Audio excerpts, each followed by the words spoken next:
Naaresto ang isang wanted person dahil sa paglabag sa kasong Republic Act 9165 o ang Comprehensive Dangerous Drug Act of 2002 sa Zamboanga del Sur.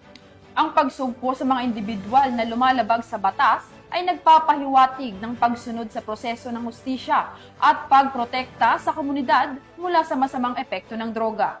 Patrolwoman Luis Marie Conde sa Ang isang wanted person sa isinagawang law enforcement operation ng Dumalinaw Municipal Police Station. Katuwang ang 2nd Zamboanga del Sur Provincial Mobile Force Company at 902nd Regional Mobile Force Battalion 9 sa Purok Timbungan, Barangay Mama, Dumalinaw, Zamboanga del Sur. Nito lamang ika-1 ng Setyembre taong kasalukuyan. Kinilala ng mga otoridad ang naarestong sospek na si alias Abu, 42 anyos, lalaki, may asawa, isang mangingisda at residente sa nasabing lugar. Naging matagumpay ang sinagawang operasyon na nagresulta sa pagkakaaresto sa sospek sa bisa ng warrant of arrest sa kasong paglabag sa Section 11 ng Republic Act 9165 sa ilalim ng criminal case number na 18527-2K25 na inisyu ni Honorable Charity Sumaloy, presiding judge ng Branch 21, 9th Judicial Region, Pagadian City, Zamboanga del Sur noong Agosto 28 taong kasalukuyan at walang inirekomendang piyansa. Kasalukuyang nasa pangangalaga na ng Dumalinaw